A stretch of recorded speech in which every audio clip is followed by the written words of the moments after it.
every Kenyan must play their part. Every sector must play their part. So that in the fight against corruption, we must prosecute that fight on the basis of facts. We are a responsible government.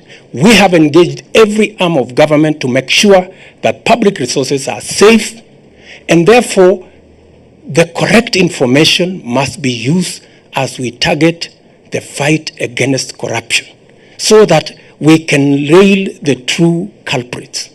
Our commitment as the executive, as the legislature, and as the judiciary, and as has been said ably by the Chief Justice, there is now a mechanism and a synergy around what we must do so that we can deliver for the people of Kenya. We must proceed on that basis and on the basis of factual information so that we can do justice to our country and we can do justice to the use of public resources in the right manner. And the officers of government are here. That in 2013, the one question we asked Mr. Michael Kamau before the president appointed him to be Minister for Roads and Infrastructure, the one question we asked him was why a kilometer of tarmac was 100 million. The good news, however, is that today we are building a kilometer of tarmac for between 30 and 40 million. And that is the reality. We are discussing the heart and soul of our nation.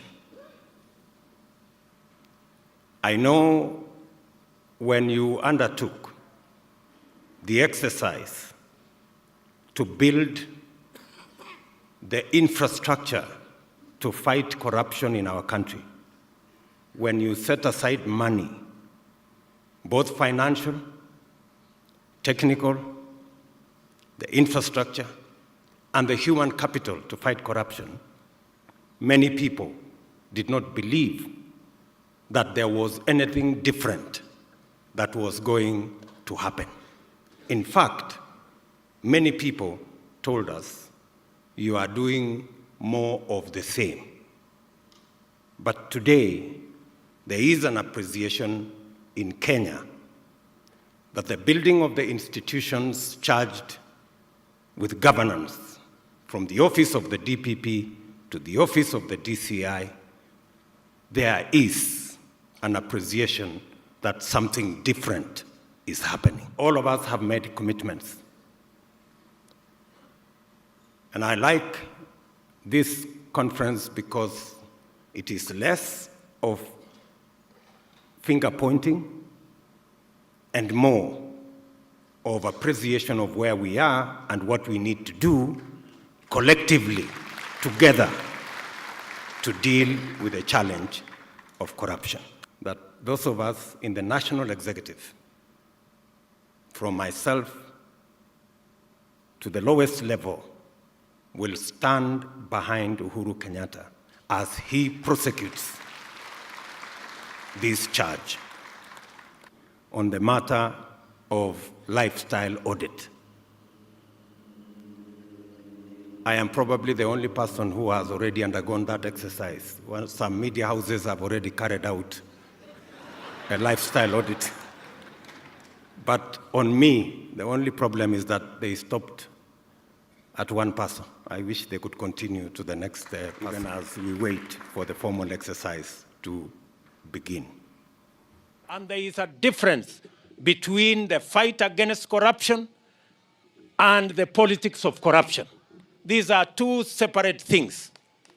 The fight against corruption is carried out by independent institutions with the support of all Kenyans, using factual information, accurate details in courts of law so that we can bring culprits to book. But the politics of corruption is based on exaggerations and distortions and falsehood, targeting media headlines for purposes of demonizing the Jubilee administration for political reasons. That is not the fight against corruption. In fact, distortions, exaggerations, falsehood, profiling of government projects meant to benefit millions of Kenyans is in itself corruption.